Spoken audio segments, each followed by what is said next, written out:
There are many people out there that aspire to be wealthy, or at least look like they are.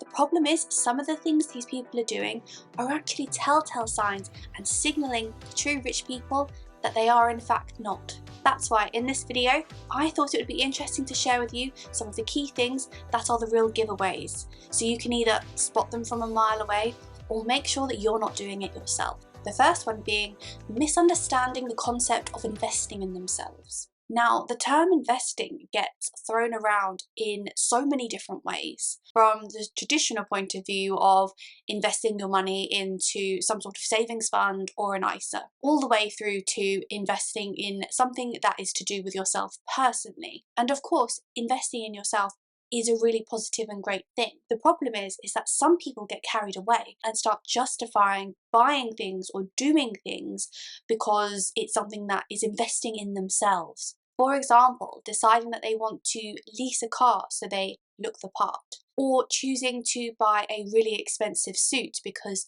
it's an investment.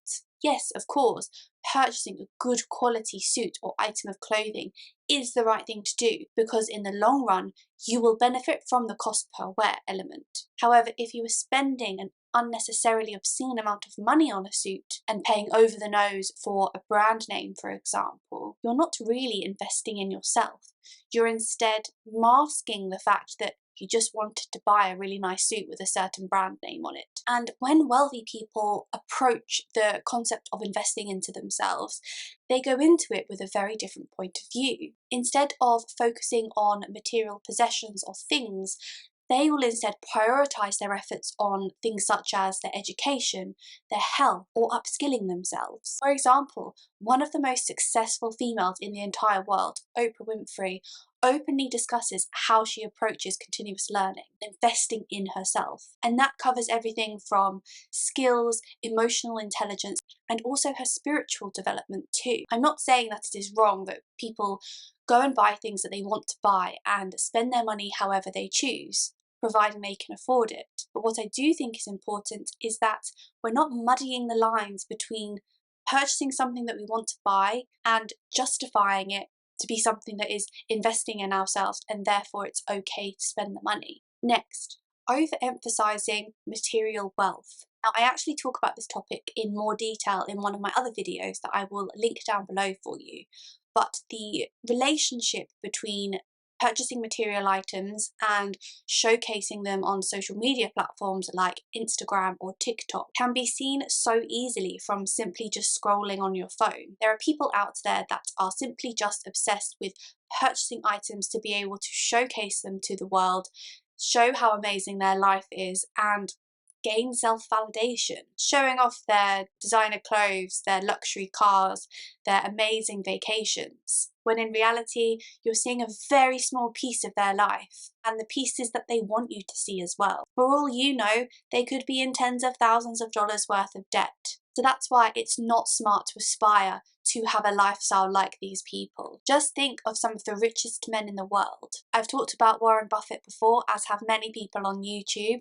He truly lives a life of frugality. Then you have people like Mark Zuckerberg wearing a plain white t-shirt and jeans every single day, or Bill Gates wearing a $10 watch. They could have anything that they wanted in the world, but they are not driven by material items, and they choose not to showcase these in their everyday life. Instead, what these stealthy, wealthy people choose to do is instead invest their money in themselves, in their continuous learning, their education, their future. Those are smart decisions and they will reap long-term benefits, focusing on looking successful as opposed to being successful. The term fake it till you make it is used so widely across both professional and social circumstances, and it really sets the tone of unrealistic standards. I'm sure that everyone has heard a story about a friend of a friend of a friend who had an amazing overnight success, only started working on it 3 weeks ago, and somehow has become a millionaire overnight. Well, in my opinion,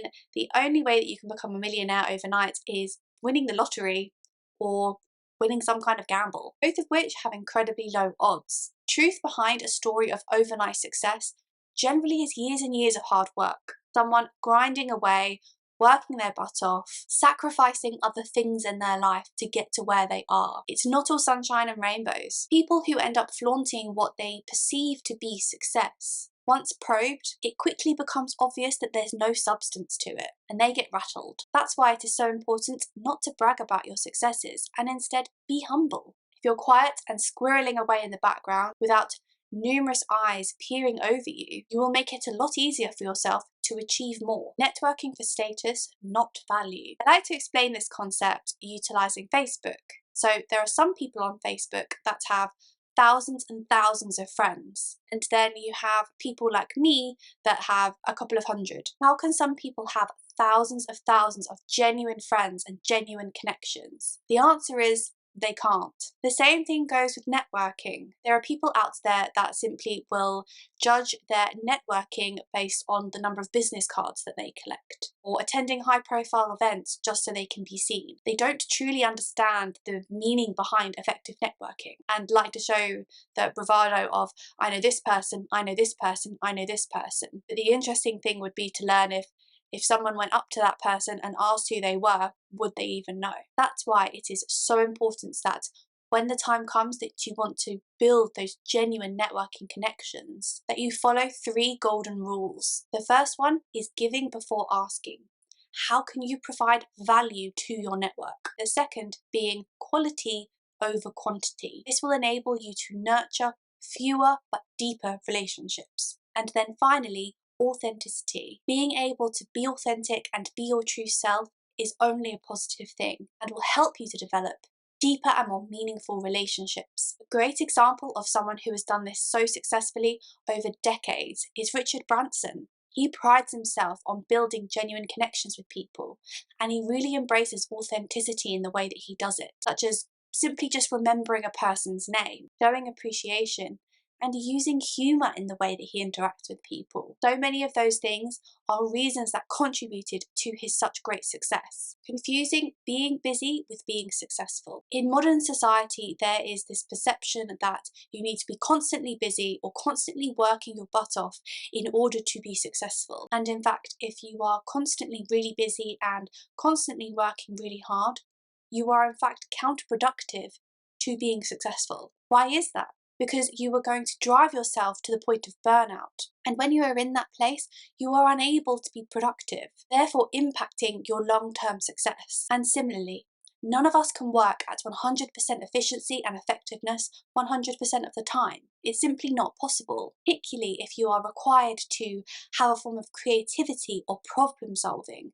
You need the space in order to be able to allow your brain to effectively process the information to get you to the point that you need to be. So how do successful people manage their time effectively? A lot of them use the Eisenhower matrix, which is divided into 4 quadrants. The first one being urgent and important, aka do first. The second being important but not urgent, therefore you schedule to complete in the near future. The third is urgent, not important, i.e. it needs to be done but not necessarily by you, and therefore you delegate that task. And then finally, not urgent and not important, aka you eliminate the task and you don't waste your time on it. This is a really effective method to prioritize your workload, understand what you can delegate to someone else, and then similarly what you can ignore. And then finally, spending without budgeting. I think that there is this misconception that wealthy people don't manage their money very well because in other people's minds they don't have to worry, when in fact it's the complete opposite. Part of the reason why they have been so successful and have achieved such wealth is because they have followed very strict budgeting. These people live and breathe via the concept of conscious spending. They have their emergency funds, they have their investments. They are probably practicing various budgeting strategies, such as the 50-30-20 rule. No matter how much they earn, they have embedded these habits for many years, and they have continued to use them as they have grown and increased their wealth. If a person is consistently living paycheck to paycheck and spending all of their money on achieving this lavish and luxury lifestyle, will never be able to achieve true wealth. That is why it is so important to nail the psychology and have a healthy relationship with money. So setting yourself those clear financial goals and committing to them and not getting caught in lifestyle inflation. So there you have it, 6 things that people try to do in order to make themselves look rich. I'd love to know if you've been guilty of 1 or 2 of them in the past. I know I definitely was when I was younger. Or anything else that I have missed. I'll see you guys in the next video.